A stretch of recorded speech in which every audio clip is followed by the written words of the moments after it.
2000, International Mobile Telecommunication 2000. Then was 4G was IMT Advanced, and now I think 5G IMT 2020 or 2020 and beyond. So you can see from this slide that ITU begins standardization from 2014 with preparing some technical documents for the requirements, what the new technology should provide to the people. Now we are, the ITU document is prepared and the technical requirements are known for the 5G technology. And the next steps within the ITU are proposals for the new technologies.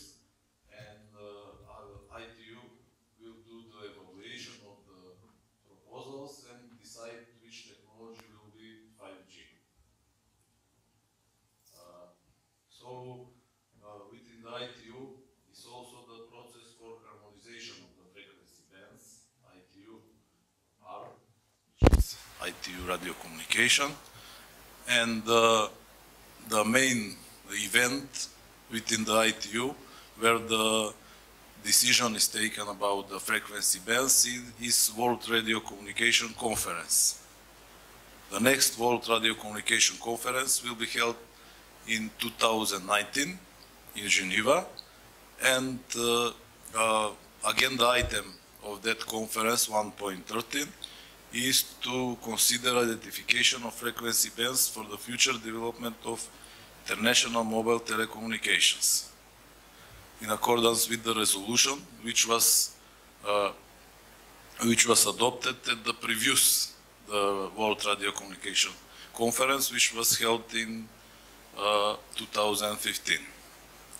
So in that agenda item, there is a proposal for the frequency bands for which the ITU study groups should prepare the study reports and decide and also perform compatibility reports to see whether that frequency band is suitable for the 5G or not. So here you can see there are a lot of frequency bands which are proposed to be the 5G bands. That is the worldwide level, but also on the European Union level, there is some document which was prepared from the European Commission, and that is the action plan, how to put Europe on the first place with the 5G developments. In that action plan, it stated that all member states should develop national 5G roadmaps as part of the national broadband plans by the end of 2017. Also, other point from the action plan is to identify at least one major city to be 5G enabled starting from 2020. And also to have the coverage on on urban areas and major transport routes from 2025. In order Europe to be on the forefront of the 5G technology, in the action plan is one proposal to identify by the end of 2016 a provisional list of the frequency bands which will be used for the early adoption of 5G technology. And also important is that in that action plan, one point is to work towards a recommended approach for the authorization of the specific 5G spectrum bands above 6 GHz. So there are more points from that action plan, but I put only the actions which are related with the radio frequency spectrum. And now, from the engineering point of view, it is expected that the first major commercial deployment will be based on lower frequencies in order to have the very fast coverage and good indoor penetration to satisfy the machine tip communications market, which may require ubiquitous coverage, low latency and low complexity. Also, that is from coverage point of view. Also, there will be need for capacity point of implementation of the 5G technology, and for capacity it is expected that the capacity will be provided on the frequencies above 24 gigahertz, and that is also, I said previous, that is the process within the ITU for the bands above 24 gigahertz, where will be need huge spectrum for providing gigabit, for providing the speeds more than gigabits per second. Which frequency spectrum may be used for the 5G technologies? First of all is 700 megahertz spectrum, which according to the European Action Plan should be used from 2020, and that, because it's lower frequency, that will enable the nationwide and indoor 5G coverage. The next frequency band is 3.5 gigahertz frequency band, which is already harmonized within the Europe for mobile fixed communication networks, and it is the primary band for early 5G developments within the Europe. And that is good because also currently there are some pre-5G implementations in some countries, and the China accepted the 3.5 gigahertz frequency band, so it is good that we will have the cheap devices and good technology. Also, the proposed frequency band for RSPG. RSPG, I don't know if all of you know what is RSPG. That is Radio Spectrum Policy Group, which is acting as consulting body to the European Commission in the field of radio spectrum, and it is consisted from the radio communication experts from all member states of the European Union. Also, we are as observer in that group. So 26 gigahertz band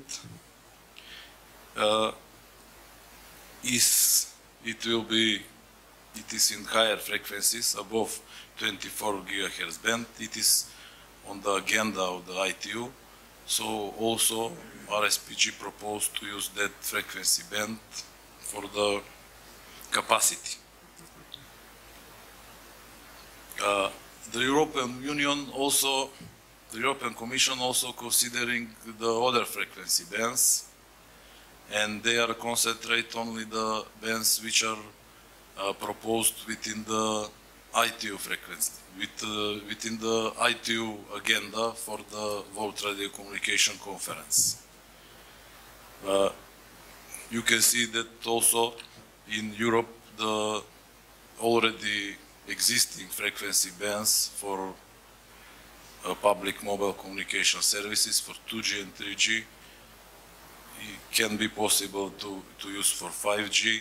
There are the principles for technological neutrality and service neutrality, and also for capacity there are surveys and studies for 32 gigahertz frequency band and 42 gigahertz frequency band. But also they are licensed frequency bands. Also, there is a proposal to have unlicensed frequency band for the 5G. So, proposal for unlicensed frequency band is from 66 to 71 gigahertz. They are the proposals, but currently there is some initiative in South Korea and USA to use other frequency bands different from the ITU proposals.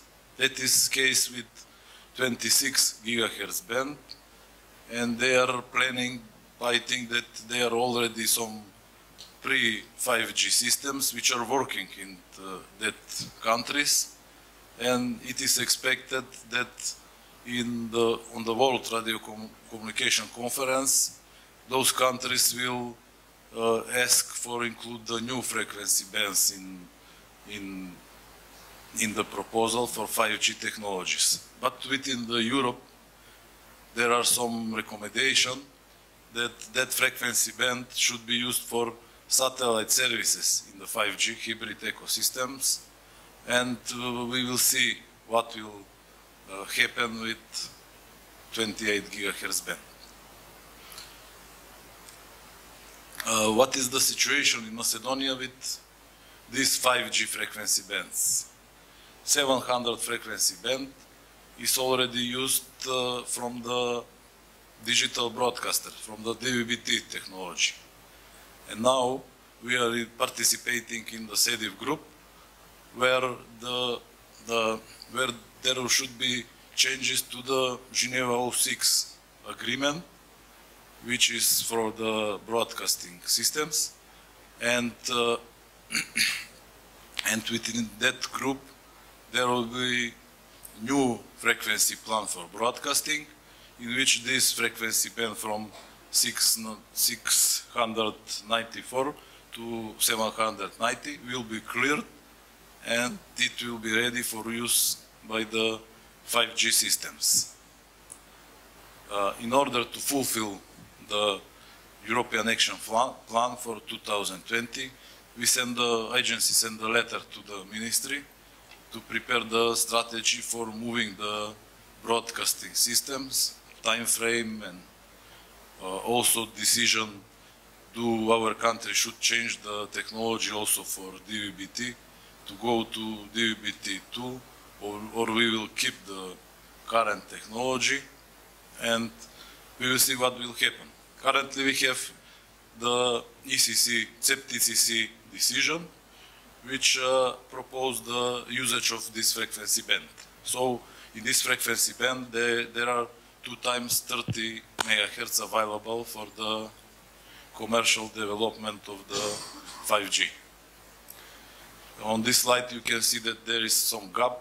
That gap will be probably used by the public protection and distress relief systems from our ministries for defense or for interior affairs. The 3.6 gigahertz band, there is mistake for the frequency, it's not megahertz, it's gigahertz frequency band. So in this frequency band currently we have only one assignment. 31.5 megahertz are already assignment to the Neotel, but the band is huge. There are 400 megahertz for the whole band, and we expect that this band will be good for the operators to invest if they want early invest, this band is available. Regarding the 26 gigahertz band, that frequency band currently we are using for fixed point-to-point links. Currently we have 210 frequency authorizations for use of this frequency band. almost all of them are frequency links assigned to one VIP. So I will propose them to try to not purchase new equipment in this frequency band. You can see that this gray one is assigned channels. So in this frequency band, the first part is available for the 5G. We will not issue new licenses in this first part of the band. So it is enough space also for the beginning of the implementation for 5G, also in this frequency band.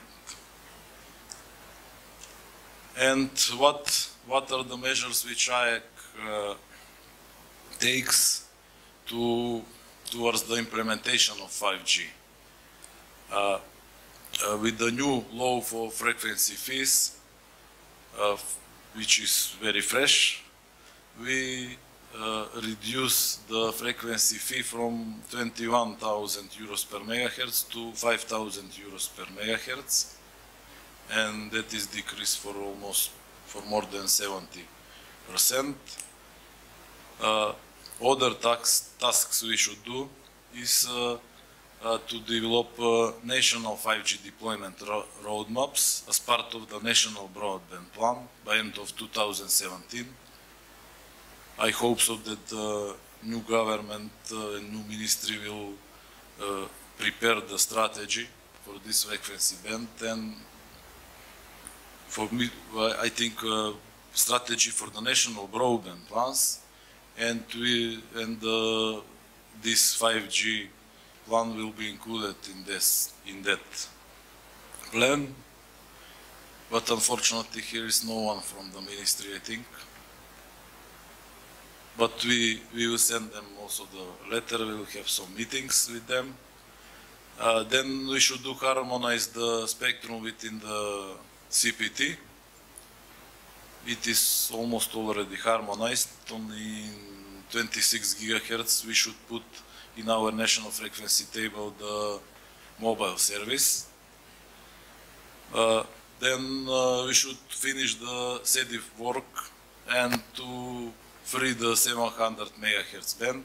It is expected to be done 2020. Also, we should do, if it's possible, we should do some rearrangement of the point-to-point links to put them if it's possible, in very small amount of the spectrum to have the larger bandwidth available. And then I think the most important is the decision on licensing model for each frequency band. There are some new licensing models within the Europe on the exclusive base, on the shared base, license exempt base. Currently, we don't have in our law the model for shared use of the frequency. I expect that changes of the electronic communications law, we will implement that possibility. And finally, we should have at least one major city to be 5G enabled by the end of 2020. I propose that city to be Kumanovo, my city. And that's all from my point of view. Thank you for your question. Thank you. Any question about? Yes, please, the director.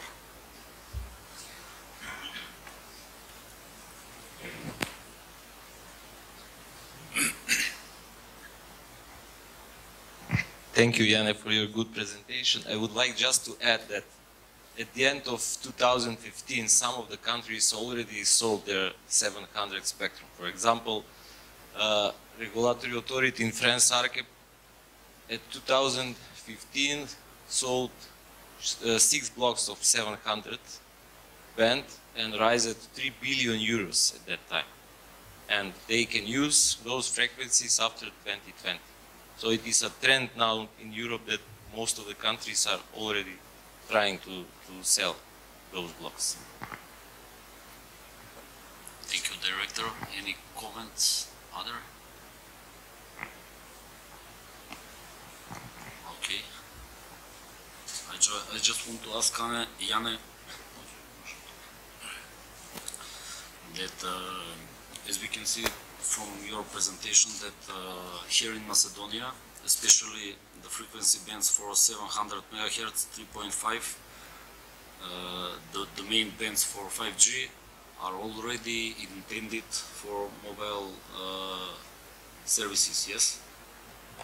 Yes, the 700 MHz band and 3.5 are already, according to our national frequency plan, are allocated to the mobile service. Only the 26 GHz band is currently allocated to the fixed service, but with the changes, we will see what will happen. If there is a need, we will also change the frequency allocation in the national frequency allocation plan. Okay, and one more about SEDIF group. That means all southeastern countries from Austria till Turkey participate into that SEDIF group to coordinate between each other, especially for the 700 MHz band. Just Albania till now is not participating, and that could be a problem both for Albania and for Macedonia and for the operators in two countries. Yes? Yes, I will encourage colleagues from Albania to put the pressure to their management to participate in this group and to prepare the future plan. As you said on the previous presentations, your plan is to switch off analog transmitters on 30th of June this year. So if you perform this on time, you should to start preparations for the digital dividend for the freeing the 700 bands. I don't like to have the same case like we have now. We already have implemented 800 digital dividend 1, but you are still not implemented, and we have severe interference in this area in Ohrid. So I will propose you to participate in this SEDIF group. Okay, thank you. Some other questions or comments?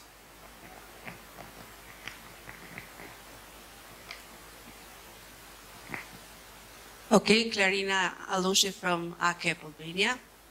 I fully agree, and thank you for the great presentation. As I said, we believe that the progress during the last year is quite enough, and the new deadline, 30th of June, will be really realistic this time, and I'm sure that I will try to address the issues that you raised also with the Ministry of Innovation, which is in charge of this process. And hopefully, in this forum next year, we won't have the same issues. Thank you very much for the nice words. Okay. I cannot say more at the moment. Okay. I'm inviting Ms. Sonja Filiposka with her overview.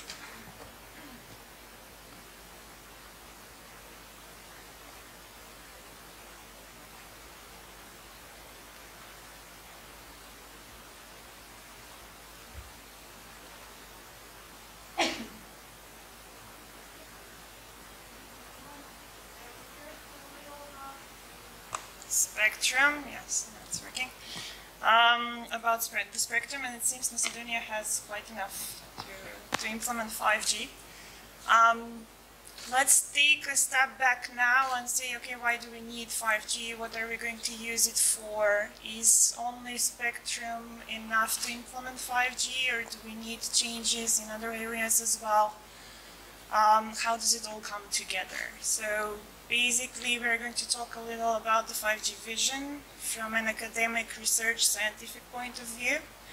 As you already know, 5G is currently still in this stage. So basically we are moving towards implementing use cases and trying to standardize it. So it's still more or less in the research domain. So that's why there are so many questions open, so many things to decide, and how to put it all together and make it work. It's really quite a challenge. That's why I think it's important for us to go through it all and just expand our horizons and make sure that we incorporate everything in 5G that actually is needed to make it all work together. So as Jana already mentioned, when we're talking about 5G, there are like 3 dimensions that need to be offered to the end users so that we can say, okay, this is a 5G network. And the first one is ability to send massive content over the network. And now we're talking about moving towards gigabits and terabits of bandwidth so that we can actually transfer big data over the networks that we are using. At the same time, users are asking for very responsive networks. So this means that we need to reduce the delay of the network so that it is less than 1 millisecond. And the third dimension is we want to do this in a mobile wireless environment, which means that we're going to be using devices that run on batteries. Of course, we want these batteries to last longer than a day. A week would be very nice. If we dream big, a month. If we want more, especially for Internet of Things, we're going to be thinking something like years of battery life. So we want all 3. I want a battery that lasts for a very long time. I want to send data using gigabits per second over my mobile phone, and I want it done instantly. The problem in 5G is that these 3 don't really like to play together. So it's a problem to have all 3. Maybe you can manage to have 2 of the 3, but to have all 3 is very complicated, and that's why it asks for a lot of research. What you see here on the slide is how people feel about these 3 dimensions. We did a survey. This survey covered the whole of Europe, the academic and research environment of Europe, and we asked them, okay, how important are these 3 dimensions and what would you choose as the most important one of all? Currently, inside the academic and the research environment, still content is the basic and the most important thing, because we have huge data that is being transferred from one university to another, especially now that we have Internet of Things and that we have big data science that is actually supposed to analyze this huge amount of data. But when you ask the network administrators what kind of traffic is traveling over your network, it's not like it used to be before, like they're going to say it's mostly video or it's mostly just internet browsing traffic or something.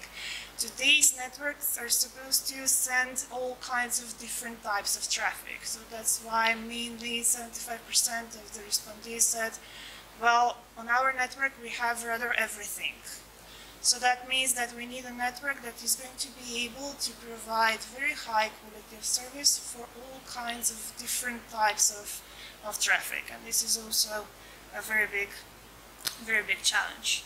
So 5G is supposed to solve all of these problems. Very real time, very fast, real long battery life. And if you try to think of examples where you need it, what happened inside 5G is that different use cases were differentiated and kind of grouped together in the so-called use case families. Right now we have 8 use case families that are trying to provide an example of how 5G would be very welcomed in different difficult situations we have today. So let's say the first example is broadband access in dense areas, where I am in a multi-million city and I want bandwidth of more than 1 gigabit per second. 1 terabit would be great for me. But also you have use cases like higher user mobility. So I want very high bandwidth and low delay when I'm in a very fast train, let's say, for an example. Then we also have the Internet of Things that we also discussed yesterday. So billions of devices that are going to be connected together, share information, and they're going to need to respond real time to situations that are being provided, like data from sensors, and then need to actuate something on on the other side. Another very important use case that is actually driving a lot of 5G is the e-health services. These are becoming more and more pervasive, where you actually can access your health information anytime from anywhere in order to make the quality of your life better. Of course, natural disasters. In this situation, we always need very good networks so that we can deal with the problem. For those of you that attended the Internet of Things session yesterday, when you see tactile internet, well, try to imagine a 5G version of the vibrator from yesterday and you'll be right there on track. This is the kind of use case, let's say, that belongs to this use case family. But what you can see from the examples is that basically it's not just the network, it's not just the spectrum, it's not so easy in 5G. We'll just give you a bunch of more frequency, you'll make it faster, better, stronger, and so on. You need more. You need services that are going to run on top, you need them to be smart, you need them to be close to the user so that they can be really responsive. So that's why when we talk about 5G, we also need to somehow connect the service, the user, the application to, to the network and make them work together as one. If you ask people around, like, okay, if you need to choose of these use cases, what would be the most important for you? Or where do you think that we need to focus our research so that we make it work first and then we focus on the rest? It's not really easy. For different people, different things are important. That's why we have the families and we don't just have one use case that we focus on. So these are the this is the response from the survey we made, and as you can see, people are divided. So some think that 8K video over the network in real time is more important, other thinks it's Internet of Things, someone else thinks it's low latency tactile internet. So we need to cover them all. And basically in the research environment, in the academic environment, different research groups are focusing on the different use case families. What brings them all together is basically the idea that in 5G you no longer have this separation of network and computing. You need to bring them together. You need to make them appear as one to the end user. This is the only way to achieve the low latency and the real-time response. So that's why when we talk about 5G, there is one thing that always kind of accompanies it and becomes a part of 5G, and this is the so-called mobile edge computing. Another term that is maybe more popular these days is fog computing. So the idea is that we use the network to drive some services on this network. Up to now, these services were most popular to be somewhere in the cloud. However, the problem is that that place somewhere in the cloud is very far away from you.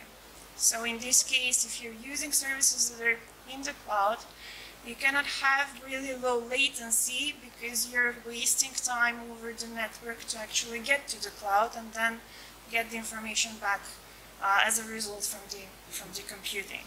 So for achieving the low latency, it's very important that once you have the 5G infrastructure, you also implement mobile edge computing, where you have actually part of the cloud moved very close to the end user. So basically you have a micro data center that is connected to your mobile operator, and part of the services are computed in this micro data center, which is very close to the user, and in this way you actually achieve the real-time or close to real-time communication and the very ultra-low latency that is asked for from 5G.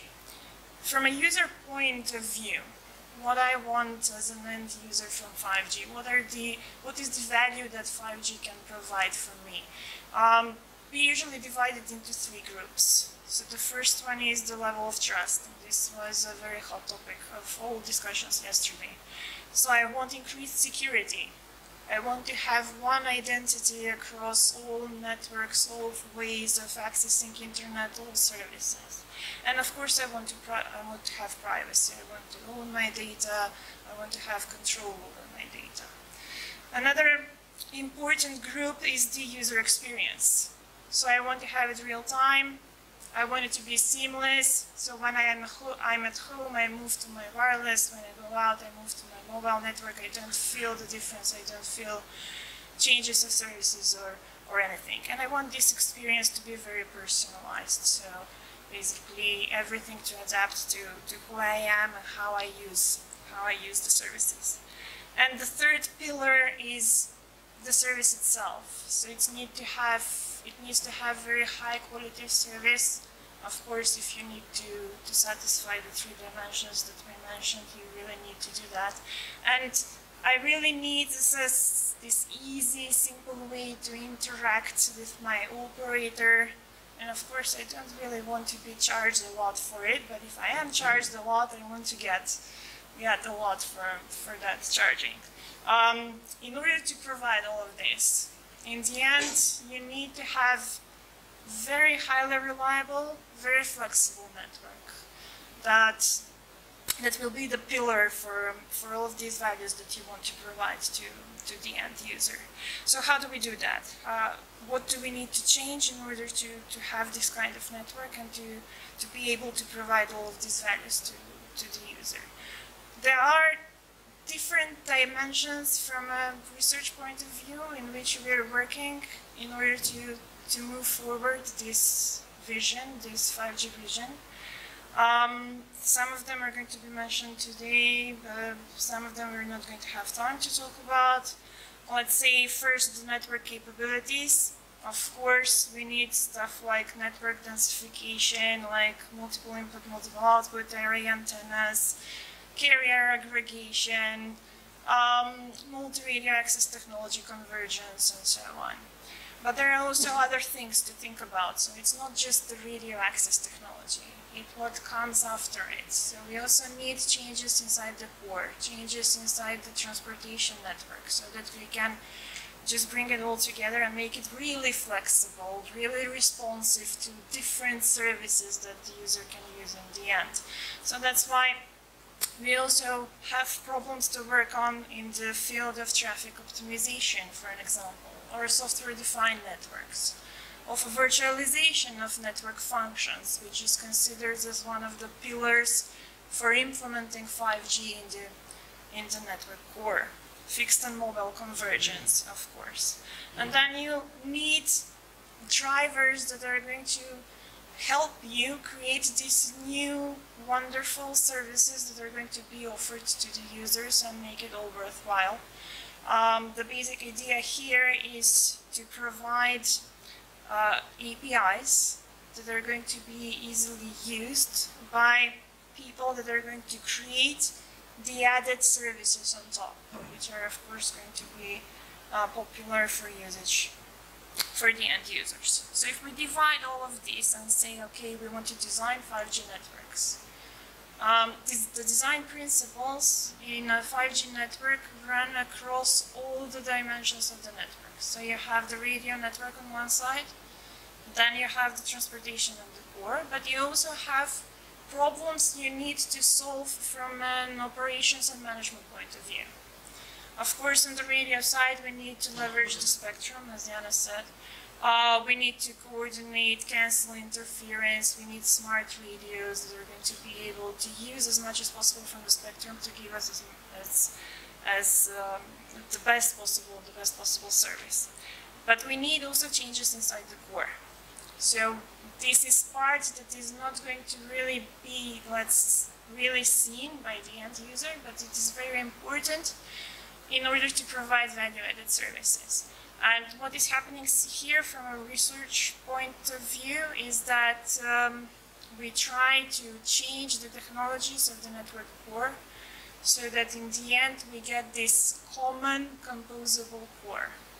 Because one of the ideas of 5G is to have network operators work together, create partnerships, so that they can provide complex services, bundled services to the end user. And that's why it's very important that they have common cores, that they can interoperate and they can exchange data. From an operations point of view, of course, you want this network to be the best network ever, very flexible and everything, but you also need and want to be able to manage it in a very simplified way. So that's why automation in the network is very important. Stuff like self-organization, self-healing is a very trendy research topic in the area. And of course orchestration, which means using automated processes to make things work together so that I can provide you the service you want instantly. When you say, I want this connection, and I give it to you, I give it to you right away. If you want to put it all together in a 5G architecture, it's going to look something like this. So different technologies that come together from the radio side, very softwareized, very virtualized core that is going to provide you with new networking functions that are going to be enabled to talk to the computing part so that the services are provided to the end user. One of the things that is very important in the 5G network is the notion of virtualization and slicing. So if you want to provide a very high quality of service to the end user, what is supposed to happen in a 5G network is that you create slices for each type of service, and then you define what are the parameters, what is the quality of service that needs to be satisfied for each of these slices. And then you can actually drive and control your network for each slice separately. This can only be achieved if you manage to softwareize your network, if you use technologies like network function virtualization, like software-defined networks. And in this way, you're going to get the flexible network that you need in order to provide a way to incorporate all the use case families that we talked about before. Now, if you're an operator and you want to move to 5G, there are from an academic point of view, there are three options that you can do. So basically you can start just with the wireless side and create the new radio access technology that you're going to connect to this old core, which is not going to be flexible enough in the beginning, but let's say it's the first step. This is option one. Or you can choose or move to option two, where you have the new radio access technology, but you also have new network functions in the core, like the slicing option, that is going to give you more flexibility in the design, and then you talk to the 4G, like the legacy system, and you need to make sure that these talk to each other and they can exchange data. Or the best option would be option 3, where you actually have this newly involved 5G core, and this core can recognize the new radio access technology and the old ones, and can coordinate in between and provide the best options ever. As a takeaway from all of this, I guess I mentioned it many times so that it stayed in your mind. In the end, 5G is what we call network softwareization. So to be able to come to this point that we discussed about the 5G vision, you need to incorporate softwareization in your network on every level. So it's inside the radio access network, it's the mobile edge computing, it's inside the core, it's inside the transport network. And of course, it's going to bring you a lot of advantages. And we talked a lot about the advantages, and the final idea is to have this uniform, uninterrupted, consistent connectivity, high speed, low latency, long battery life. But unfortunately, there are a lot of problems that still need to be solved. As I mentioned in the beginning, 5G is still in the research phase where we just have a few use cases working. Another very big problem is the security issue. And this is like the weakest link of 5G of them all. Then, of course, you have the problem of incorporating new infrastructure. So this is a very high investment for the mobile operators. But also there are other costs for the end users as well, because if you want to use a 5G network, you will have to buy a new device that is going to be 5G compatible. So basically the road is not easy, but it is very interesting to follow it and come to the end. So, thank you. That's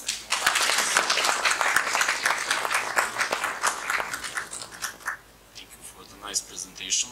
Any question? Yes, please. Agus, Slovenia.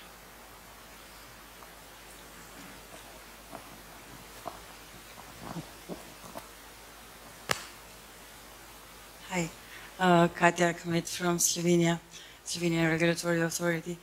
It was a Very good presentation, by the way, thank you. You talked about high capacity, low latency, we know all about that. What about availability? For all those services that we expect to work on 5G, I think we really need really good availability of the network. Maybe 5 nines are expected, I don't know. What do you think about that?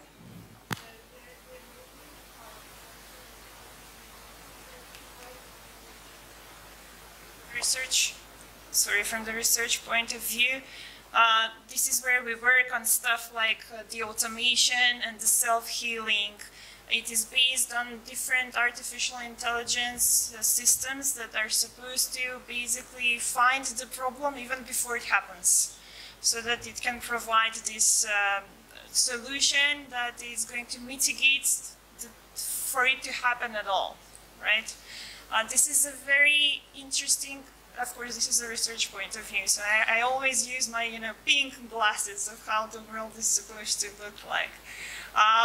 So all of the research is focused on basically that, on not to react, but to basically change the network so that you don't have to react in the end, so that you don't have the problem.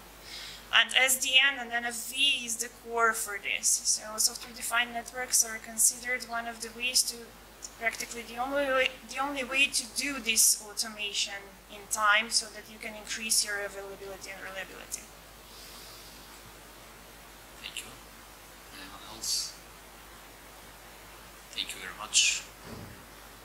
Ms. Slagjana Stoimenova from Makedonski Telekom, please.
Good morning, everyone. My name is Stoimenova Slagjana. I come from Makedonski Telekom and I work in Regulatory Affairs Department. This presentation will be mostly from regulatory affairs and regulatory demands and preconditions that should be fulfilled in order to implement this 5G technology, hopefully after 2020. This is only the beginning of the presentation, but further I will speak about technology migration, technology phase-out, and the possible frequency bands for the future 5G technology. I will address only at the beginning, since Jane mentioned that this 5G agenda will be implemented in the national regulatory, in our national law. I will ask our regulators and the ministry to have a public debate on this issue, since this is very important, and the mobile operators will have to implement it we have to implement it very soon. As I understand, one city will have to be covered by 5G in 2020 or not in Macedonia, which is a very ambitious plan. And I will urge the regulator, the IAC and the ministry to be more cooperative in this issue and to organize public debate and to hear our opinion whether we are ready or not to implement such ambitious plan. I will start with the proposed change of the regulation in EU, since our regulator is always implementing regarding spectrum the novelties from the European Union. Underway is a new proposed spectrum reform in the new electronic communication code, and it has increased debates about this spectrum reform. Everybody has a different opinion on the spectrum reform, especially operators, and different opinions from regulators and the operators. We'll see what will happen in the end, but I hope that implementation of this new regulatory reform will, as proposed by European Commission, will be implemented in our national legislation, and it will be for the good for the operators. In this, it was first initiated by the telco operators in Europe. The preconditions for this electronic communication code and the spectrum reform was, of course, the 5G agenda and the 5G manifesto, which is very important documents and activities from the European Commission, starting from 2016. And this 5G agenda has very interesting conclusions regarding the investment and role of the operators in implementation of the 5G technology beyond 2020. One of the interesting conclusions is that the launch of the commercial 5G services will need substantial investment from the regulator side, from the operator side, and of course a substantial amount of spectrum, and then cooperation between the mobile operators, between the regulator, and of course the users from the industry. The interesting conclusion is that from the European Commission that is stated in this 5G agenda is that the network operators will not invest in the new infrastructure if they do not see regulatory conditions that make this investment worthwhile. This is a very good conclusion, and I must agree with this conclusion. So all preconditions and demands from the operator, I think, that must be fulfilled in order to implement this 5G technology beyond 2000. 2020 is really a long period starting from now, but it has huge investment and a lot of activities from the operator's side. So the next slide.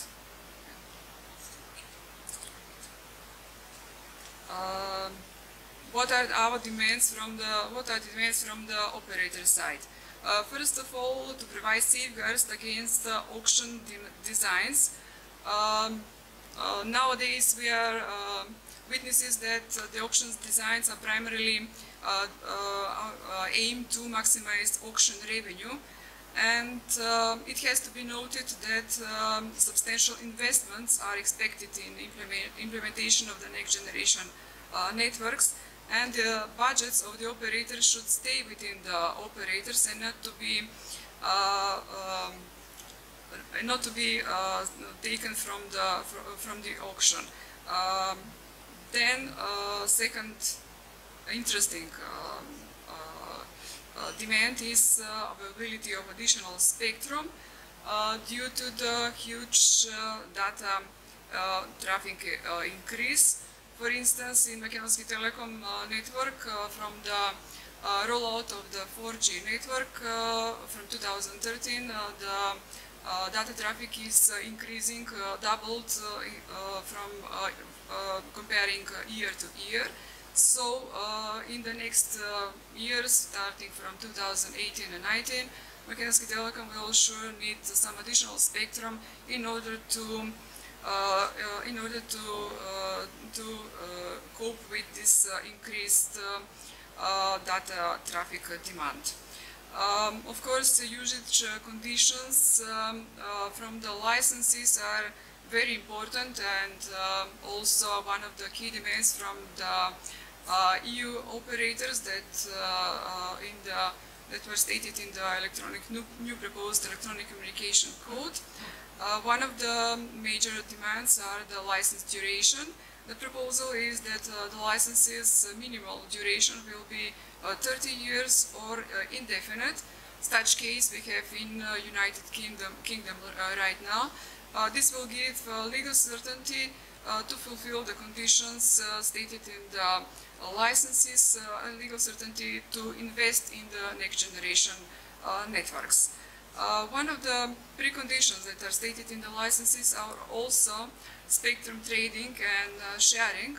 This is already implemented and enabled in our national legislation, but there are some preconditions for spectrum trading that could not be fulfilled. They are too ambitious or too heavy to fulfill. We have such case in the previous years when there is a proposal for spectrum trading and could not be fulfilled due to such restrictive conditions. I urge IRC, the regulator, to make changes in the in our law of electronic communication in order the new frequency bands and legacy bands to be able to trade between the operators. Then I have to address again one issue which I have spoken 2 days ago, and I have spoken with a representative from AKEP from Albania. This is a huge problem from us. This is the interference from the TV stations which are still using 800 MHz band from Albania. Digital dividend is not still implemented in Albania. So this is not a problem for us as a mobile operator, but the TV station is transmitting directly to our Macedonia territory, especially in the area of Struga. This is causing interference problems with our 800 base stations, causing low quality of service, and we cannot provide the guaranteed speeds for our customers. I will ask the regulators, AKEP and of course SAMA, which are responsible for the 800 MHz in Albania before digital dividend, to make a cross-border coordination and to sign an agreement for coexistence of technologies in order to avoid this problem, to solve this problem, and to avoid further problems like this. I will also, representatives from AKEP have stated that there is a deadline for TV stations in Albania to change the transmission and to not use this 800 frequency, but I'm skeptical in fulfilling this deadline, since I'm communicating with my colleagues from the Albanian Telekom company, and I know there is a lot of issues that still need to be solved in order to TV operators to stop transmitting on 800 MHz. So this is a really big issue, and I've asked the regulators to make coordination. We have also initiative from the operator's side. As a member of Deutsche Telekom group, we have sent letters to AKEP. The letter was sent on 22nd of May, so this is this Tuesday. And we have sent letter to AKEP, to AMA, and to Ministry of Information Society, I think, in Albania, in order to have some further developments on this issue. These are the demands. I think this is enough for the demands. And then I will talk about the technology migration and the phase out of the technology. This is the currently used bands by Makedonski Telekom and the available bands that are sold by the agency.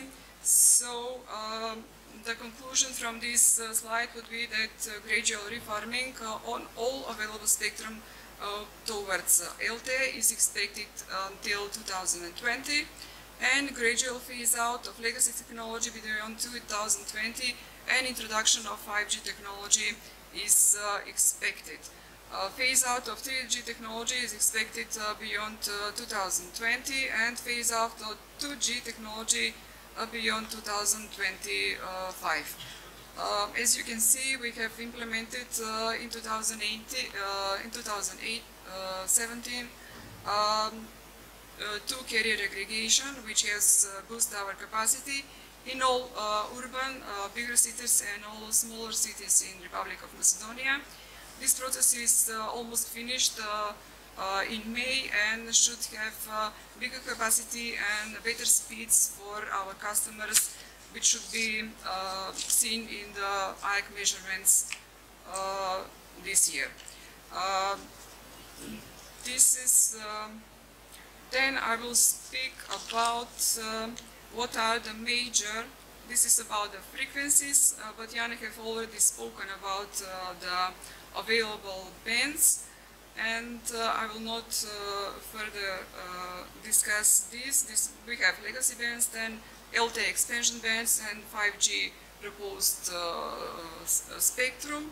Legacy bands and all bands should be refarmed to LTE in the near future, and then beyond 2020 we are going to purchase, I guess, some more frequencies for the 5G. The final slide is the shortly brief of the key development projects that are underway in Makedonski Telekom and are planned until 2020. As I said, in 2017 we have LTE deployment in 89% national coverage with 2 carrier aggregation in all urban areas. Then we have small cell deployments in the urban areas in order to boost capacity, especially in the bigger cities like Skopje and Ohrid.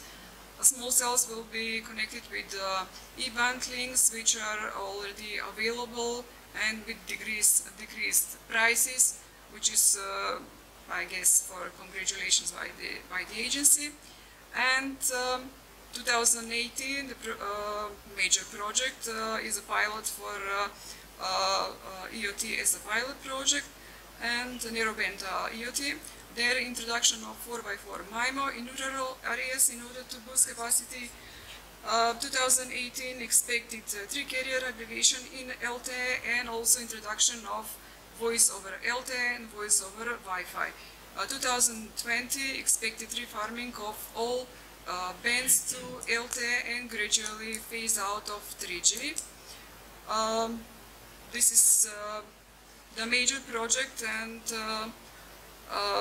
this is the end of the presentation. Thank you for your attention.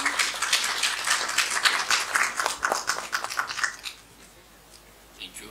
Any question? Okay, just as a comment to your that you mentioned about the interferences. A few times during last year I contacted with the colleagues from Albania, from AKEP. We sent officially a letter to Ministry for Innovations there, to AKEP and to AMA, but we didn't receive anything as a response from that side. So we are very active to push to solve this issue about the interferences. I hope that Albanian colleagues will help to solve this problem, as Ms. Clarina said previously. Okay, Mr. Vladimir Nikolikj.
good afternoon to all.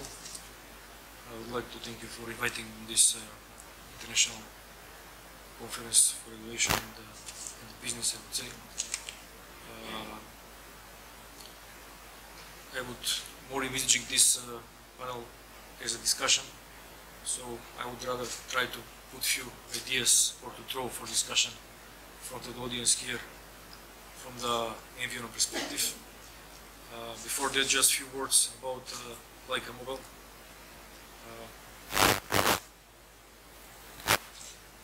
Lycamobile is the world's largest full MVNO operator by footprint, for those who are not aware.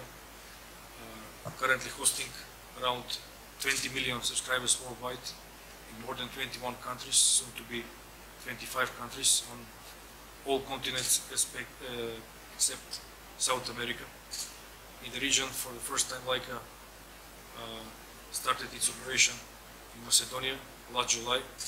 So currently we are finalizing the first year, like a full MVNO on the Macedonian market for electronic communications. With an annual turnover of around about $2 billion US dollars, we are proud to say then it's up to the provisioning of international mobile calls. We are the leader in the world. Also, we're looking forward in Macedonia to become successful as one of the few MVNOs who try on this market, to be rather small comparing to other Lycamobile markets in the world. And for now, we're looking forward to that perspective. Not to lose much of the time with the audience here, I would like to go to the point of this discussion related to the 5G. Lycamobile currently is under implementation of 4G in Macedonia. In other markets like Spain, France, UK, we already started 4G. So 5G is a sort of magic word or buzzword which is coming in front of us in a couple of next year. It's a hot topic in the industry, and as for the MNOs, thus also for the MVNOs, it becomes business opportunity in the future. How we are envisaging the 5G, we have a lot of explanations here. What is 5G? 1 gigabit per second per user. In that tierage, of course, MVNOs as a market players are also interested to provide that to its own users. And now we will always face that battle between facility-based competition and service-based competition. Of course, MVNO is more finding itself more comfortable battle into the service competition field, and we are always happy to left to the MNOs the facility or architecture-based competition. Anyhow, to respond directly to the question of Igor, what are the expectations from 5G? I would rather say the better question will be how MVNO will take advantage from the future technologies like 5G. It will be not alone in that happening, since that development is driven fully by the MNOs, basically from their wholesale offers that are provided to the MVNOs. From one side, how those wholesale offers will provide the MVNOs to be competitive on the service level, and from other side, from the regulators, meaning how much the regulators will shape the regulatory framework in order the MVNOs to be competitive even in the 5G era. With that regard, it's crucial to say that when it's up to the facility-based competition, where the regulatory framework could go, it's of course sharing of the access network, imposing of such obligations on the MNO sites. It could be passive or active. We all know what is that, and what I will be more interested to speak about, and how the market should be shaped in the future. It's basically how the 5G will contribute to lower cost per bit, or production cost per bit on the MNO side. That will affect, of course, the wholesale offer or price per megabyte towards MVNO. Currently, the price that we are paying in Macedonia, and which is regulated, is not so lucrative, I must say. We are paying almost €2 for 1 gigabyte, which of course not putting us in so favorable position. From that perspective, I will repeat that it's very important that 5G network architecture will put on the MNO side bigger cost efficiency, and by that side will put a more simpler network architecture. Professor mentioned that a lot of elements in the 5G architecture will be integrated. For what we are expecting that the cost for production of 1 bit will be also lowering, that at the end will bring us to better wholesale conditions for the MVNOs. I will repeat that Lycamobile is full MVNO operator, meaning that we are only leasing the access network. And with that regard, for the port network backwards, it's all our architecture. And having in mind that the 5G network architecture, despite of access, is also fully depending on the improving end-to-end connectivity, especially in the core side. Thus, we are also expecting that the investments in the 5G will not bypass the MVNOs as well, especially from the increasing of the capacity on our side. All in all, as MNOs, I do believe that we are sharing the same view. With 5G, we are looking for new business models that will basically turn around the telco industry, which more or less is stuck in the old business models. Currently, we are moving from the voice to data era, but still, data era itself will not bring us to more revenues, which at the end will bring us to more satisfied users, which is one of the primary goals of the 5G and the user experience. So this will be rather short explanation on my side. I will be happy to share some discussion. Thank you. Thank you very much. Thank you very much. Any question or discussion, comments from anybody? Okay. No. Okay, if there are no questions from anybody, we can conclude from this panel and from discussion that here in Macedonia, also in the region, everybody are preparing for that is coming. Somebody on their own way, and sooner or later 5G will be present as a technology in the region and in Macedonia also. But as we heard, the first implementation of 5G will be expected after World Radio Communication Conference in 2019 or maybe 2020, because that conference is always held at the end of the year. The interesting was to hear what are the expectations for implementation of 5G from MNOs or MVNOs. So thank you very much to all the panelists. And right now I'm inviting Miss Veronica, where is she? Yeah. For her presentation, because according to the weather condition yesterday she couldn't present on the speaker's corner. Yeah. So go ahead with your presentation, please.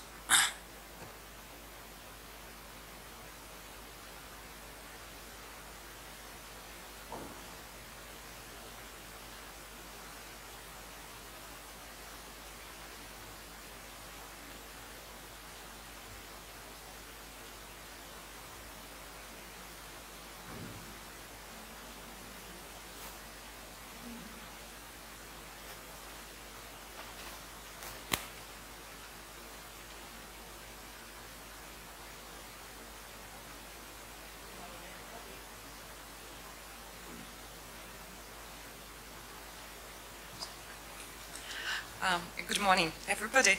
I would like to thank AC, the agency, for this opportunity to take part in this regulatory conference and speak at this event.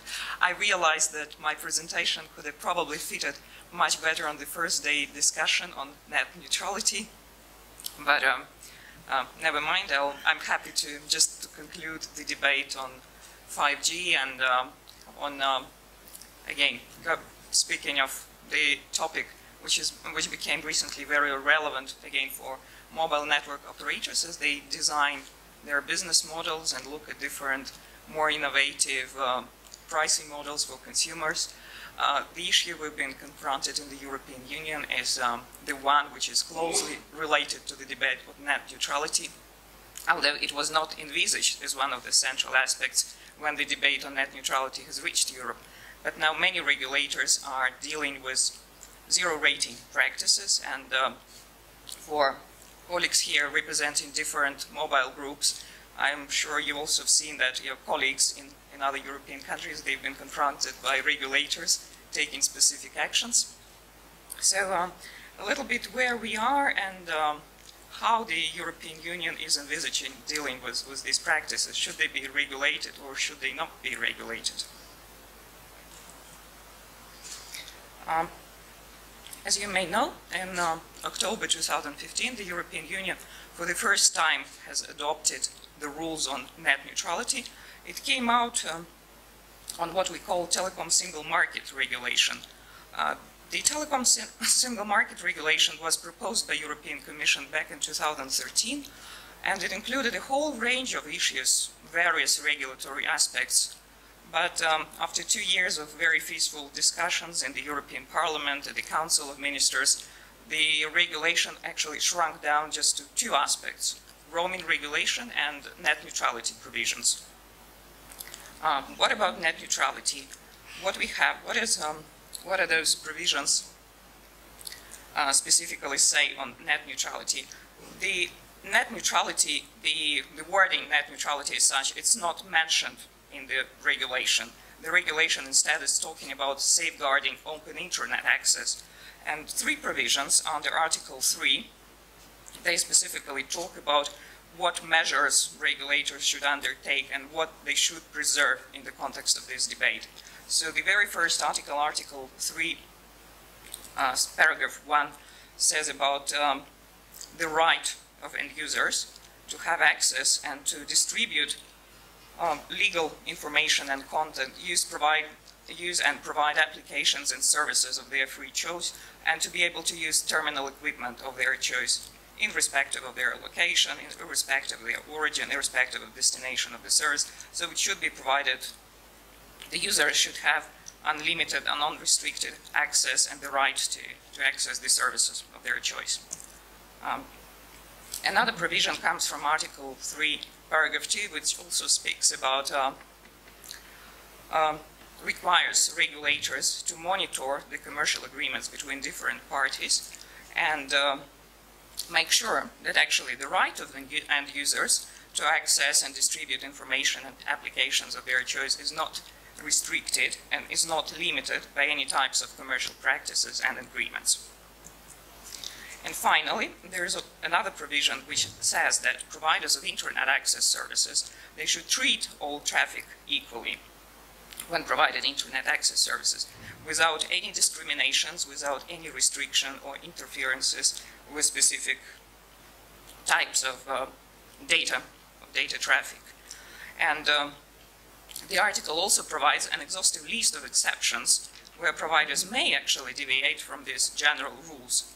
So, for example, whereas there is a general prohibition of blocking or throttling any type of information or services, blocking and throttling is nevertheless allowed if, for example, the providers would need to block illegal content, or they would confront by a cyber attack, and then they would need to take measures, or, for example, to combat some temporary traffic congestion in their networks. In such cases, they would be allowed to block specific applications. Or another example could be when providers are required to block some illegal content following a court order. So in such cases, blocking is allowed, but not otherwise. So any type of discriminatory traffic management practices is not allowed. So the regulation became the specific rules on net neutrality, the specific rules on open internet access. They entered into force slightly over a year ago, in April 2016. And shortly after, BEREC, the body of European regulators, also issued the guidelines for national regulatory authorities on how to deal with net neutrality provisions, how to implement the specific three articles mentioned in the Telecom Single Market Regulation that I just mentioned. In brief, what it amounts to, or how BEREC interprets it, what is permitted and what is not permitted based on the net neutrality rules. Blocking any applications, any type of contents, any type of terminal equipment is not allowed. Slowing down applications or content is not allowed. Charging premium for specific applications. Well, this is actually a tricky question because price discrimination as such is not explicitly mentioned, neither in TSM regulation nor in the guidelines. But the way BEREC interprets it in the context of its guidelines, that basically discrimination, for example, applying price premium for access to specific applications may ultimately discourage end users from using applications and make them to favor applications that are available, comparable applications that are available for lower prices. And ultimately it would restrict user choice. So implicitly, yeah, charging premium for specific applications may restrict end user choice. So that's why it's not desirable. Charging for different bandwidths or data limits is perfectly legitimate practice and it's allowed. What about zero rating? Maybe I should explain the concept of zero rating. I suppose it's fairly clear what is meant by zero rating. It's essentially when commercial practice, most commonly today it's applied by mobile network operators, that allows end users to access specific applications or specific content without counting them towards the user's monthly data allowance. So essentially the ISP, the internet service provider, or mobile operator in this case, sets zero price for access specific for data traffic associated with specific applications. Let's say most popular applications would be social media or instant messaging services. Sometimes it's music streaming or video streaming services that are exempted from the data cap and they're available free of charge.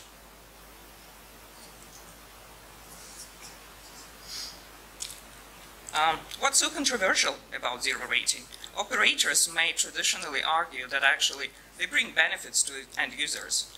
They're popular with end users. They enable users to, especially when we are talking about social media services, they enable end users to communicate. Sometimes perhaps end users are actually interested to start using mobile data precisely because certain their favorite applications are available free of charge. So one could argue that actually they bring benefit to end users. They stimulate take-up of mobile data services.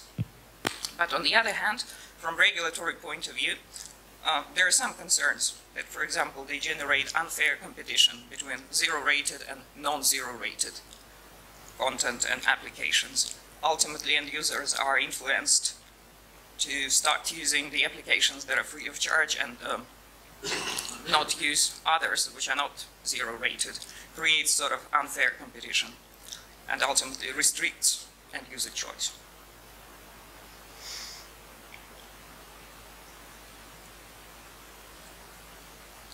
As I said, zero rating practices, they are not explicitly mentioned in the TSM regulation.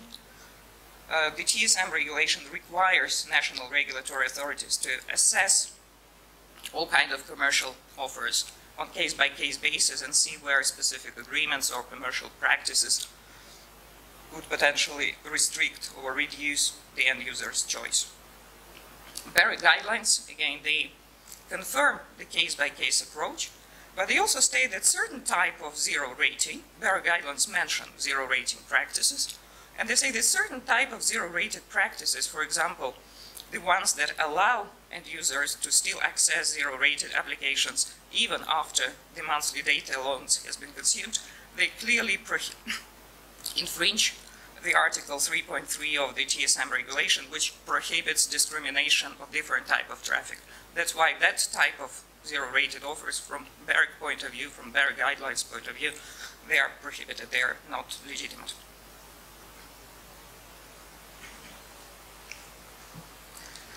So actually by the end of June this year, the regulators are required to look into commercial practices to see how the guidelines, how the BEREC guidelines could be applied in practice, and they have to report to the European Commission, to BEREC, on what they've seen in the market and what kind of practices they've been confronted with. Just a few words about recent cases where we actually see national regulatory authorities dealing with zero-rated practices and taking specific regulatory decisions. The first country to adopt net neutrality rules was Netherlands.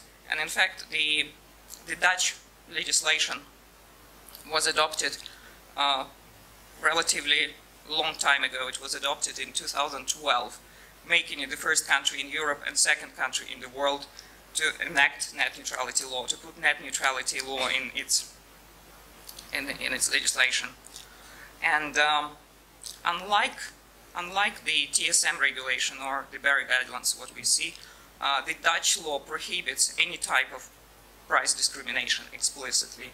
So the Dutch regulator, on the basis of the existing provisions, they ruled in 2015 against Vodafone and the specific offer of Vodafone HBO Go, which is a kind of video streaming application, arguing that it explicitly violates the Dutch provisions that prohibit price discrimination. And shortly after, the Dutch regulator also ruled against T-Mobile offer, which had music streaming services. So both operators were fined, and T-Mobile appealed to the Dutch court, and just about a month ago, in April 2017, the Dutch court actually overturned the regulator's decision, arguing that actually the national law, the Dutch national law, is not in compliance with TSM provisions, and the regulator should have assessed the current situation on the Dutch market from the perspective of the TSM regulation and the Berry guidelines. And the regulator just this week issued a decision that it would reassess the ban on specific applications based on Berry guidelines. A few other countries that recently took decisions. Slovenia, after the Netherlands, it was the second country in the European Union to adopt net neutrality provision in its law. And the rules, the Slovenian net neutrality rules, they have been in place they applied from January 2013.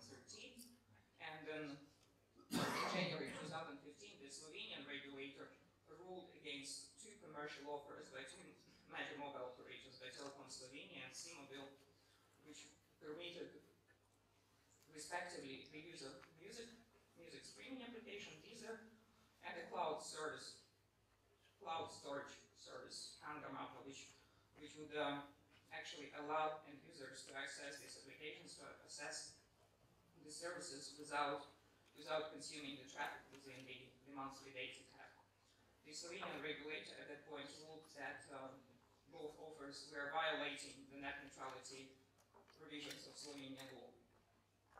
And specifically, the regulator at that time ruled that the provisions on price discrimination were violated.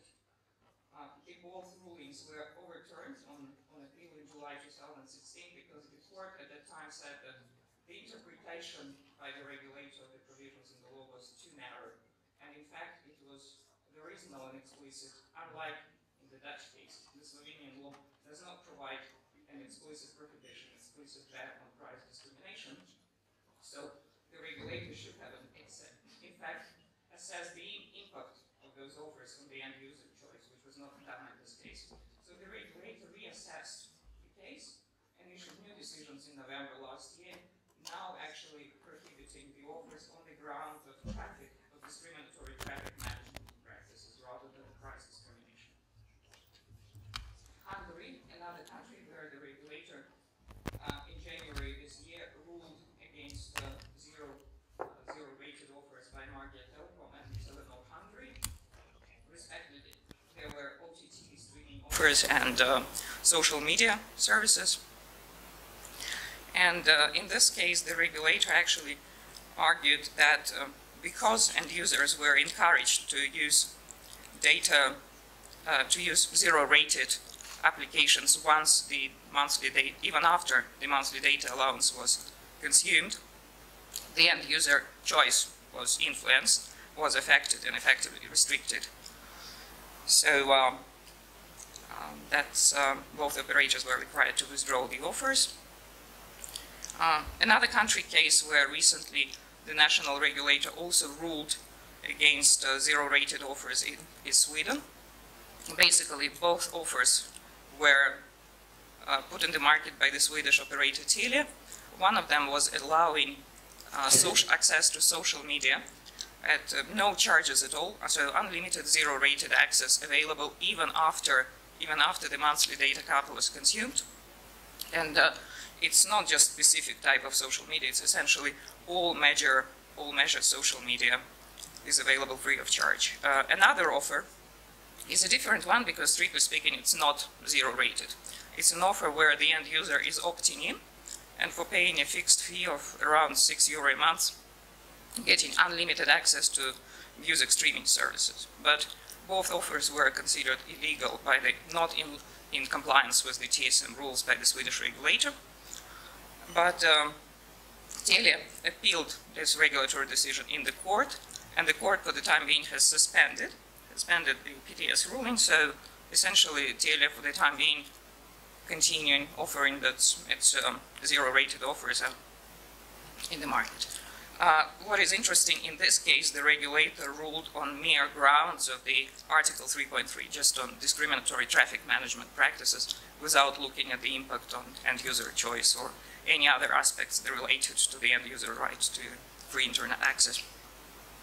Italy, also a very similar case, very similar reasoning, where the regulator asked Wind Tre, the new operator which was formed after a merger of Wind and Hutchison, subsidiary in Italy, it asked it to stop its zero-rated music streaming application.